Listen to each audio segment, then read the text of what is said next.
2 கொரிந்தியர் 12 7லிருந்து 12 வசனங்கள்ல நம்ம தியானித்து விட்டு ஒரு 5 படிப்பினைகள் இந்த வார்த்தைகள்லேருந்து நம்ம பெற்றுக்கொள்வோம். குறிப்பாக நம்ம வாழ்க்கையில் பலவீனங்களை நம்ம எப்படி பார்க்குறோம் அப்படிங்கிற ஒரு காரியத்தை இதில் தேவன் நமக்கு சொல்லி கொடுக்குறார். பலவீனங்கள் வாழ்க்கையில் இருக்கும்.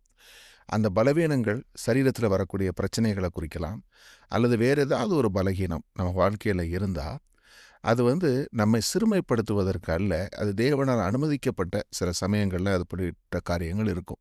அடுத்தது தேவனுடைய வல்லமை நம்ம மேலே தங்கி இருக்கும் பொழுது நம்முடைய பலவீனங்களிலும் நம்ம மேன்மை பாராட்டும்படியா தேவன் நம்மை பலப்படுத்துவார் அப்படிங்கிற ஒரு காரியத்தையும் கற்றுக் கொடுக்கிறாரு. நம்ம அடைகிற பிரவேசங்கள், துன்பங்கள், நெருக்கங்கள், இடுக்கங்கள், கட்டுகள் எவைகள் வந்தாலும் அவைகளிலே தேவன் நமக்கு உதவி செய்கிறார். எனக்கு வரக்கூடிய துன்பத்திலே நான் பிரியமாய் இருக்கிறேன் என்று சொல்ல பவுலின் வார்த்தைகளை நம்ம கற்றுக்கொள்ள முடிகிறது. இவைகளிலே அவர் பொறுமையோடு இருந்தார் என்பதன் மூலமாக பொறுமையின் அவசியத்தையும் நமக்கு கற்றுக் கொடுக்கிறார். வாசிக்கலாம். அன்றியும் எனக்கு வெளிப்படுத்தப்பட்டவைகளுக்குரிய மேன்மையின் நிமித்தம் நான் என்னை உயர்த்தாதபடி என் மாம்சத்திலே ஒரு முள் கொடுக்கப்பட்டிருக்கிறது. என்னை நான் உயர்த்தாதபடிக்கு அது என்னை குட்டும் சாத்தானுடைய தூதனாயிருக்கிறது. பவுலுக்கு தேவன் வெளிப்படுத்தியிருந்த எவ்வளவோ வார்த்தைகள், புதிய ஏற்பாட்டில் அவ்வளோ புஸ்தகங்களை அப்போஸ்தலனாகிய பவுல் எழுதுகிறாரு. சிறையில் இருந்தாலும் எழுதுகிறாரு, வெளியில் இருந்தாலும் எழுதுகிறாரு. அவரோடு சேர்ந்து அவரோட கூட இருந்த அப்போஸ்தலர்களும் சீஷர்களும் அவரை சொல்வதை கேட்டும் எழுதியிருக்கிறாங்க. அப்போது இவ்வளவு காரியங்களை செய்வதற்கு எவ்வளவு வெளிப்பாடு பவுலுக்கு கொடுக்கப்பட்டிருக்கணும் இல்லையா? First hand revelations. ஏன்னா பவுலுடைய ரெவலேஷனை வச்சு தான் நம்ம இன்னும் கொஞ்சம் ரெவலேஷனை பெற்றுக்கொண்டு தினமும் தியானிக்கிறோம். அப்போ எவ்வளவு ரெவலேஷன்ஸை தேவன் அவருக்கு கொடுத்திருந்தார். அப்போது இவ்வளவு ரெவலேஷன்ஸை பெற்றுக்கொண்ட அவர் ஒரு கணம் யோசித்திருந்தால், நான் எவ்வளவோ காரியங்களில் தேவனால் எனக்கு மட்டும் பிரத்யட்சமாக உணர்த்தப்பட்டதுனால மற்றவர்களை விடவும் நான் பெரியவன் என்கிற எண்ணம் அவருக்கு தோன்றாதபடி, அதன் மூலமாக அவரை பெருமைப்படுத்தி கொள்ளாதபடிக்கு தேவன் ஒரு காரியத்தை அவர் வாழ்க்கையில் அனுமதித்தார் என்று சொல்கிறாரு. அது என்னன்னு சொன்னால், மாம்சத்திலே ஒரு முள் கொடுக்கப்பட்டிருந்தது அப்படிங்கிறார். இப்போ கிரேக்க வார்த்தையை கொஞ்சம் ஆராய்ந்து பார்ப்போம். இந்த இடத்துல ஸ்கேலாப்ஸ் என்று சொல்லக்கூடிய ஒரு வார்த்தை ஆழமாக நுழையக்கூடிய ஒரு கூர்வேல். அப்போ ஒரு வலியை கொடுக்கக்கூடிய, சரீரத்தில் தொடர்ந்து வலியை கொடுக்கக்கூடிய ஒரு விஷயம் பவுலினுடைய சரீரத்தில் இருந்தது. அது என்னவென்று எழுதப்படவில்லை. அதனால தான் ஒவ்வொருத்தரும் அதை ஒவ்வொரு மாதிரி அசியூம் பண்ணுறாங்க. கொஞ்சம் பேர் அது கண்ணில் வந்த ஒரு வலின்றாங்க. இன்னும் சில பேர் அவருடைய சரீரத்தில் அவருக்கு சில நோய் இருந்துச்சு அப்படின்னு சொல்கிறாங்க. இப்படி பலதரப்பட்டவர் பல மாதிரி சொன்னாலும் பவுல் விவரிக்கக்கூடிய ஒரே வார்த்தை இதுதான். ஆழமாக நுழையக்கூடிய ஒரு கூரான ஒரு ஆயுதம், ஒரு வேல் என்னுடைய சரீரத்தில் இருந்துச்சு அப்படிங்கிறாரு. அது வெறும் ஆவிக்குரிய விஷயமா என்றால் இல்லை, அது மாம்சத்துக்குரியது என்பதை அறிந்து கொள்ளும்படியா இந்த வார்த்தை அவருடைய ஃபிசிக்கல் பாடியை தான் சொல்கிறாருங்கிறதுக்கு சார்க்ஸ் அப்படின்ற வார்த்தை பயன்படுத்தப்படுது. சார்க்ஸ் என்கிற வார்த்தை மாம்சத்தை குறிப்பிக்கிற சொல்லாகவே இருக்குது. ஸோ அப்போ சரீரத்தில் தான் அவருக்கு இருந்திருக்குது.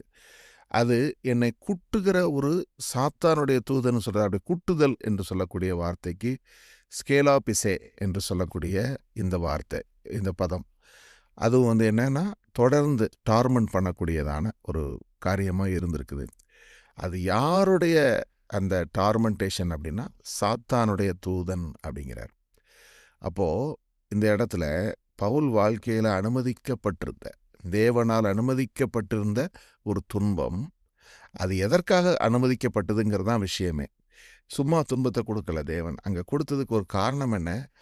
அவருக்கு கொடுக்கப்பட்ட வெளிப்பாடுகளை பற்றி அவர் மேன்மை பாராட்டி விடாதபடிக்கு ஒரு பலவீனத்தை கர்த்தர் அவருக்கு அனுமதித்திருந்தார். ஏன்னா அடுத்த வசனங்களில் சொல்கிறாரு, அது என்னை விட்டு நீங்கும்படிக்கு நான் 3 தரம் கர்த்தரிடத்திலே வேண்டிக் கொண்டேன். அதற்கு அவர், என் கிருபை உனக்கு போதும், பலவீனத்திலே என் பலம் பூரணமாய் விளங்கும் என்றார். ஆகையால் கிறிஸ்துவின் வல்லமை என்மேல் தங்கும்படி என் பலவீனங்களை குறித்து நான் மிகவும் சந்தோஷமாய் மேன்மை பாராட்டுவேன். அந்தப்படி நான் பலவீனமாய் இருக்கும்போதே பலமுள்ளவனாய் இருக்கிறேன் அப்படி சொல்லி இங்கே சொல்கிறார். அப்போது இந்த காரியத்தை குறித்து பவுல் சும்மா இருக்கவில்லை. மாம்சத்தில் இப்படி ஒரு முள் வந்தப்போ அவர் அதை பற்றி கவலைப்படாமல் இப்படி தான் இருக்கும்னு அவர் நினைக்கல பாருங்க. அதை தன்னிடத்திலிருந்து நீக்கும்படி தேவனிடத்திலே வேண்டிக் கொண்டார். அப்போது நம்மளும் நம்மளுடைய சரீரத்தில் ஏதாவது ஒரு பலகீனம் வந்தால், ஒரு மாம்சத்துக்கு அடுத்த ஒரு போராட்டம் வந்தால் நம்ம என்ன செய்கிறோம்? தேவனிடத்தில் அதற்காக விண்ணப்பிக்கிறோம். அந்த விண்ணப்பத்தை தேவன் கேட்கிறாரு. அவருடைய கிருபையினால் நம்ம அதிலிருந்து மீட்கிறார். சில சமயங்களில் சில பலவீனங்கள் விட்டு விடப்படுகின்றன என்பதை காண முடிகிறது. அதற்கு ஒரு நோக்கம் என்ன? அவர் தன்னை, அதாவது தேவனது ஒரு நன்மைக்கு எதுவாக அதை விட்டு வைக்கிறார் என்பதை காண்கிறோம். என்ன நன்மை? அவர் சொல்கிறாரு, உன்னுடைய பலவீனத்தில் என்னுடைய பலம் பூரணமாய் விளங்கும். அப்போது கர்த்தர் தன்னுடைய பலத்தை பவுலிடத்தில் காண்பிப்பதற்காகத்தான் அதை அனுமதித்தார் என்பதை இந்த இடத்துல கற்றுக்கொள்ள முடிகிறது. சரி, இப்போது நம்ம வாசித்த வசனத்தில் நம்ம இன்னும் கற்றுக்கொள்ள போகிற காரியங்களை நம்ம கீழே பார்க்கறதுக்கு முன்னாடி இன்னும் சில விஷயங்கள் அவர் சொல்கிறாரு. அந்தப்படி நான் பலவீனமாக இருக்கும்போதே பலமுள்ளவனாக இருக்கிறேன். ஆகையால் கிறிஸ்துவின் நிமித்தம் எனக்கு வரும் பலவீனங்களிலும் நிந்தைகளிலும் நெருக்கங்களிலும் துன்பங்களிலும் இடுக்கண்களிலும் நான் பிரியப்படுகிறேன். அப்போது கிறிஸ்துவின் நிமித்தம் எனக்கு இந்த மாதிரி உயர்வுகள் வந்தது என்று சொல்லவில்லை. இவ்வளவு பலவீனங்கள் வந்தது, நிந்தைகள் வந்தது, நெருக்கங்கள் துன்பங்கள் இடுக்கண்கள் வந்தது, இவைகளிலே நான் பிரியப்படுகிறேன் என்றும் சொல்கிறாரு. அப்போது இது சாத்தியமா? இந்த மாதிரி வரக்கூடிய துன்பங்களில் ஒரு மனிதன் பிரியப்பட முடியுமா என்றால் அவர் பிரியப்பட்டிருக்கிறார். காரணம் என்ன? இந்த மாதிரியான ஒரு வீக்னஸ் ப்ராப்ளம்ஸ்க்கு மத்தியில் தேவ மகிமை நம்ம மேலே வெளிப்படும் என்கிற ஒரு காரியத்தை தான் இதில் நமக்கு காண்பித்து கொடுக்கிறாரு. ஆகையினால பவுல் இதை சொல்லிவிட்டு சொல்கிறாரு, மேன்மை பாராட்டி புத்தியீனன் ஆனேன், நீங்களே இதற்கு என்னை பலவந்தப்படுத்தினீர்கள். நான் ஒன்றுமில்லை என்றாலும் மகா பிரதான அப்போஸ்தலருக்கும் நான் எவ்வளவும் குறைந்தவனாய் இராதபடியினால் உங்களாலே மெச்சிக்கொள்ளப்பட வேண்டியதாய் இருந்தது. அதாவது இவ்வளவு காரியங்களையும் அவர் சொன்னதுக்கு என்ன காரணம்னா, இந்த கள்ள அப்போஸ்தலர்களை கொரிந்து மக்கள் அவர்கள் உண்மை உள்ளவர்கள் என்றும் அவர்கள் தான் அவர்களிடத்தில் ரொம்ப வைராக்கியம் பாராட்டவும் தொடங்கியிருந்தாங்க. அதனால் அந்த கருத்து தவறானது என்பதை அவர்களுக்கு காண்பித்து கொடுப்பதற்காகத்தான் இந்த வார்த்தையை சர்க்காஸ்டிக்காக எழுதுகிறாரு. என்ன சொல்கிறாருன்னா, அந்த கள்ள அப்போஸ்தலர்களை என்னவென்று சொல்கிறாரு? மகா பிரதான அப்போஸ்தலர் என்று சொல்லி அவர்களை வார்த்தையிலே ஒரு நையாண்டி செய்வது போல. ஏன்னா அவங்க தேர் சூப்பர் அப்போஸ்டல்ஸ் மாதிரி தங்களை காண்பித்து கொண்டாங்களே, அவங்கக்கிட்ட போய் இந்த மாதிரியான விஷயங்கள் அவங்க வாழ்க்கையில் இருக்குதான்னு நீங்கள் பாருங்கங்கிறார். அவங்க இப்படி நெருக்கங்களில் பலவீனங்களில் துன்பங்களில் இடுக்கண்களில் பிரியப்படுவாங்களா என்று கேட்கிறதாகவே இது அமைந்திருக்கிறது. அப்போது இந்த இடத்துல அவர் சொல்கிறாரு, தன்னை அவர் மேன்மை பாராட்டுவது இதன் மூலமாகத்தான். அந்த அப்போஸ்தலருக்கு நான் எல்லிடமும் குறைந்தவன் அல்ல, ஆனால் அதை நீங்கள் அறியாமலே இருந்திருக்கிறீங்க என்பதாக. மெச்சிக்கொள்ளப்பட வேண்டியதாக இருந்ததே அப்படிங்கிறார். மெச்சிக்கொள்ளப்பட வேண்டியதாக இருந்ததுன்னு என்ன அர்த்தம்? நீங்கள் என் வாழ்க்கையை நேரில் பார்த்துருக்கீங்க. நான் உங்ககிட்ட வந்தப்போ தேவன் என் மூலமாக செய்த அடையாளங்கள், நான் காண்பித்த பொறுமை, என்னிலே நடப்பித்த அற்புதங்கள் அதிசயங்கள், இவைகளையெல்லாம் பார்த்துட்டு நீங்கள் என்ன செஞ்சுருக்கணும்? மேன்மை பாராட்டி இருக்கணும். பவுல் வெறும் வார்த்தையில் பேசுகிறவர் கிடையாதுங்க. அவர் வந்தப்போ வல்லமை நிகழ்த்தப்பட்டது. அவரால் அல்ல, தேவனால் நிகழ்த்தப்பட்டது. அதனால் அவர் மெய்யான அப்போஸ்தலர் என்று நீங்கள் மேன்மை பாராட்டி இருக்கணும், மெச்சிக்கொண்டிருக்க வேண்டும். நீங்கள் மெச்சிக்கொள்ளவில்லை. அதனால் நான் என்னை பற்றி சொல்ல வேண்டியதாயிற்று என்பதாக இதை முடிக்கிறார். வார்த்தைகளை ஆய்வு செய்துவிட்டு முடிப்போம். ஒன்றுன்னா, பலவீனம் என்பது இன்ஃபர்மிட்டிஸ் என்று சொல்லக்கூடியதா. அடுத்தது நிந்தைகள் என்று சொல்லக்கூடியது என்னென்னா, கொடிய அவமானங்கள், சமூகத்தில் வரக்கூடிய கொடிய அவமானங்கள், இவைகள் தான் நிந்தைகள் என்பது. அடுத்தது நெருக்கங்கள் என்கிற வார்த்தை என்ன சொல்லுதுன்னா, சூழ்நிலை நம்ம வாழ்க்கையில் திணிக்கக்கூடிய துன்பங்கள், அன்எக்ஸ்பெக்டட் சர்க்கம்ஸ்டன்சஸ்னால வரக்கூடிய வாழ்க்கையில் வரக்கூடிய போராட்டங்கள். இது ஏதோ ஒரு கடன் தொல்லை, பிரச்சனை, ஏதாவது ஒன்று சடனாக வாழ்க்கையில் வரக்கூடிய ஒரு ப்ராப்ளம்ஸ் இதை குறிக்குது. அதே மாதிரி துக்கங்கள் என்பது அல்லது துன்பங்கள் என்பது வந்து தொடர்ந்து அவரை துரத்தி கொண்டிருந்த சில காரியங்கள்.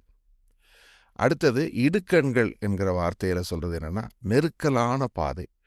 நம்ம பார்க்குறோம் இல்லையா, ஜீவனுக்கு போகக்கூடிய பாதை வந்து குறுகலானது என்று சொல்லக்கூடியது. ஒரு இடுக்கமான பாதை வழியாக போகிறார். அறிந்து கொள்ளக்கூடிய விஷயங்கள் இவைகள், இந்த 5 காரியங்கள் என்னென்னா, நம்ம ஆவிக்குரிய பெருமை நம்ம வாழ்க்கையில் வராதபடி சில காரியங்களை தேவன் அனுமதிக்கிறார். இன்னொரு விஷயம் என்னென்னா, இந்த வார்த்தை என்னுடைய சரீரத்திலே முள் கொடுக்கப்பட்டிருந்தது என்கிற ஒரு வார்த்தையை நம்ம வந்து நிறைய பேர் என்ன சொல்லுவாங்கன்னா, குணமாகாத ஒரு நோய்க்கு அதை ஒரு முன்னுதாரணமாக காண்பிப்பாங்க. இதை வந்து கர்த்தர் தான் அனுமதிச்சிருக்கிறாரு அப்படின்னு சொல்லி. நம்ம இதை கொஞ்சம் கவனமாக பார்க்கணும். என்னன்னா, நமக்கு நோய்கள் வந்து தேவனுடைய சித்தத்தில் இல்லை என்பதை முதல்ல நம்ம புரிந்து கொள்ள வேண்டும். இட் இஸ் ஏன்னா அவருடைய தழும்புகளால் நாம் சுகமானோம் என்ற வார்த்தை எதை காண்பிக்குது? கர்த்தராகிய இயேசு ஆண்டவர் நம்மளுடைய நோய்களை சுமந்தார். தாமாகவே நமது பாடுகளை ஏற்றுக்கொண்டு நமது துக்கங்களை சுமந்தார் என்று வாசிக்கிறோம். அவரது தழும்புகளால் சுகமானோம் என்றும் பார்க்கிறோம். அப்போது நோய்களில் கஷ்டப்படுவது தேவ சித்தம் கிடையாது. ஆக இதை புரிந்து கொள்ளணும். அதனால் வந்து நோயை கொடுத்து தான் அவர் செய்யணுங்கிற அவசியம் இல்லை. தேவன் பல வகையில் அவருடைய வல்லமையை நிரூபிக்க முடியும். அதனால் வந்து இது வந்து நோய் இருந்தால் அதை ஏற்றுக்கொள்ளணும் அப்படிங்கிறத வைத்து தவறாக புரிந்து கொள்ளக்கூடியதாக இருக்கக்கூடாது. ஏன்னா இந்த இடத்துல, இந்த ஸ்பெசிஃபிக் லொக்கேஷனில் பவுல் வாழ்க்கையில் கர்த்தர் அனுமதித்தது இந்த சரீர பலவீனம் என்பதைத்தான் நம்ம பார்க்கிறோமே தவிர பொதுவான நோய்க்கான பிரசங்கம் கிடையாது. ஏன்னா பவுலுடைய அந்த கச்சை, அவருடைய அந்த நிழல், அப்போஸ்தலருடைய நிழல், இவைகளே கூட நோய்களை சுஸ்தமாக்கிற்று. ஆகையினால நம்ம சரீரத்தில் வரக்கூடிய நோய்களுக்கு நிச்சயமாக இயேசு நாமத்தில் கட்டளை கொடுத்து நம்ம ஜெபிக்க வேண்டும். விசுவசிக்கிறவர்களால் நடக்கும் அடையாளங்கள் ஆவன என்று கர்த்தர் சொன்ன வார்த்தையில் நோய்கள் இருக்குது. நோய்கள் நீங்கும், பேய்கள் ஓடும் என்பது. ஆகையினால அதை நம்ம விட்டுவிடக்கூடாது. தொடர்ந்து we must pray for healing. Spiritual healing is practical. இன்றைக்கும் தேவன் அதை செய்கிறார் என்பதை புரிந்து கொள்ள வேண்டும். ஆனால் ஆவிக்குரிய பெருமைக்காகத்தான் இந்த இடத்துல வருது. அப்போ என்னென்னா, நம்ம இந்த பெருமையிலிருந்து நம்மை காத்துக்கொள்ள வேண்டும். எவ்வளோ வெளிப்பாடுகள் கிடைத்தாலும், எவ்வளவுதான் மேன்மை வாழ்க்கையில் ஆவிக்குரிய நிலையில் தேவன் உயர்த்தினாலும் நம்ம தாழ்மை உள்ளவர்களாக இருக்கணும் என்பதற்காக இது கொடுக்கப்படுகிறது. 2வது என்னென்னா, பலவீனங்கள் நம்ம வாழ்க்கையில் இருந்தால் அவைகளில் தேவன் மகிமைப்படுவார். ஏன்னா எதையும் நம்ம சொந்த பலத்தில் செய்யாதபடி தேவ பலத்தில் செய்யும்படியாகத்தான் தேவன் என்ன செய்கிறாரு?